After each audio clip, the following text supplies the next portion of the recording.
This is not supernatural or creepy, but it is one of the more disturbing and surreal experiences of my life. One early morning, a few short years ago, I was walking to my bus stop and eating a banana. It was dark and misty, around 5 a.m., and I was internally debating something trivial, like whether I wanted my daily Starbucks before or after the commute.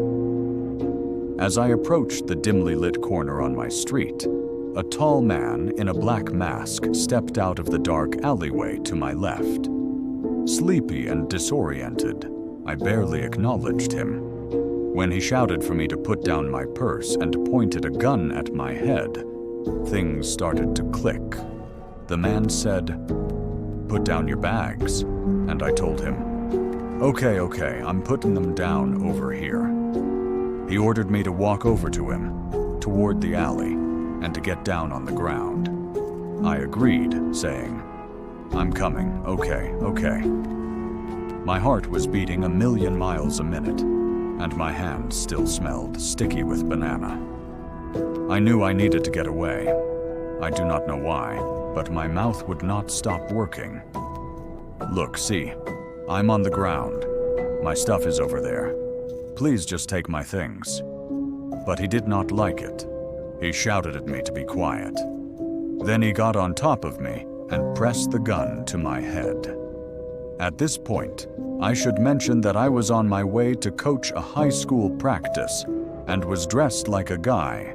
Huge baggy pants, hat, jacket. If not for my voice, I probably looked like a prepubescent 90s rap star. Anyway, as the man got on top of me with the gun to my head, he looked at me and paused. I cannot tell you exactly why I knew this, but I swear that at this moment it clicked for him that I was a woman. He got off of me, stood up, and pointed toward the dark alley. "Come with me." My stomach hurt. I remembered there had been a recent rash of assaults in my neighborhood, even during the daytime. When the man pointed down that dirty alleyway, my internal voice finally spoke up. Voice number 1 said, "There is no way you are going down there without a fight."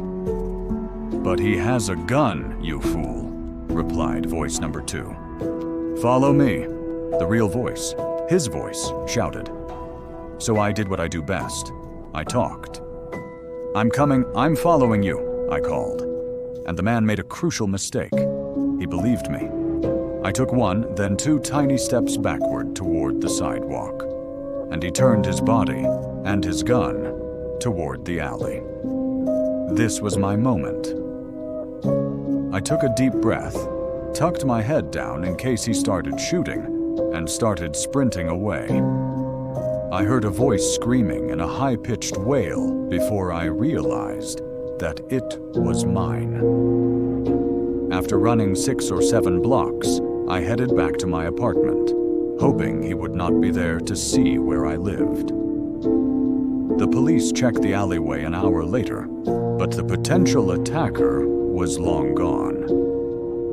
The only evidence of the encounter was my banana peel browning in the alleyway, and the adrenaline rush that I could not shake for days. I would be lying if I said that experience does not still bother me.